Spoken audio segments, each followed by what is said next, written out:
Hello বন্ধুরা, চলে এলাম আপনাদের সাথে একটা ছোট্ট ব্লগ শেয়ার করব। আজকে আমরা বানাবো পাকোয়ান পিঠা। আমাকে আম্মু সকাল সকালই ফোন দিয়ে বলল আমাদের বাসায় চলে আয়, আমরা আজকে পাকোয়ান পিঠা বানাবো। চলে গেলাম আম্মুর বাসায়, পিঠা বানানোর কাজে বসে পড়লাম। আগেই আম্মু চালের গুঁড়া সেদ্ধ করে রেখে দিয়েছে। সেদ্ধ চালের গুঁড়ার ভিতর 6টি ডিম দিলাম।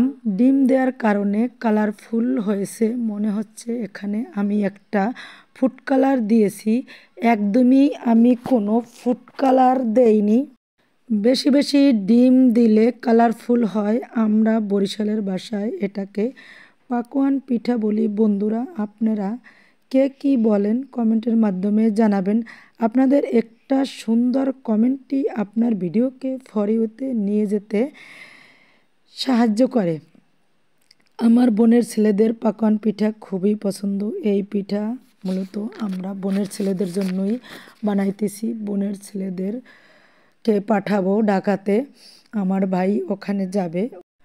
আপনারা চাইলে পাকোয়ান পিঠাগুলো হাতেও নকশি করতে পারেন, কিন্তু আম্মু সময় বাঁচানোর জন্য সাজ দিয়ে পিঠেগুলো চেপে চেপে এভাবে করে বানাইতেছে। তার নাকি হাতে একটুও সময় নেই, সেজন্য সে সাজের মাধ্যমে পিঠেগুলো বানিয়ে ফেলল।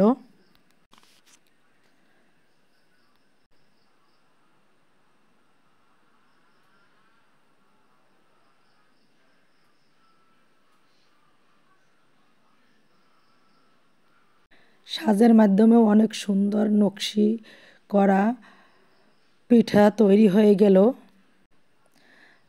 আমি আপনাদের কাছ থেকে দেখাবো যে কত সুন্দর সাজের মাধ্যমে পিঠাগুলো তৈরি করলাম। একদম কাছ থেকে আমি আপনাদের দেখাবো। দেখেন বন্ধুরা, অনেক সুন্দর পিঠা তৈরি হয়ে গেল।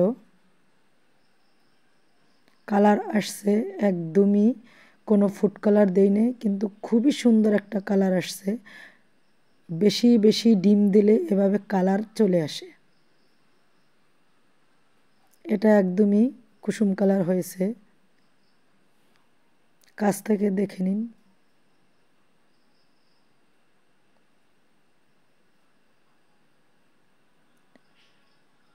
একদম কাছ থেকে আপনাদের দেখিয়ে দিলাম কত সুন্দর হয়েছে। পিঠাগুলো বানিয়ে ফেললাম। এখন আমরা এই পিঠাগুলি মাটির চুলায় লাকড়ি দিয়ে ভেজে নিব। আম্মু পিঠা লাকড়ির চুলায় ভাজতেছে, আমি ফাঁকে ফাঁকে ভিডিওটা নিলাম আপনাদের সাথে শেয়ার করব বলে।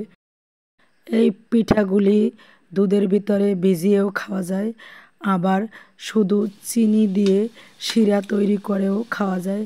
যেভাবে জিলাপি চিনির পানির ভিতরে গরম গরম ভিজিয়ে রাখে, ওইভাবে ভিজিয়ে খাওয়া যায়।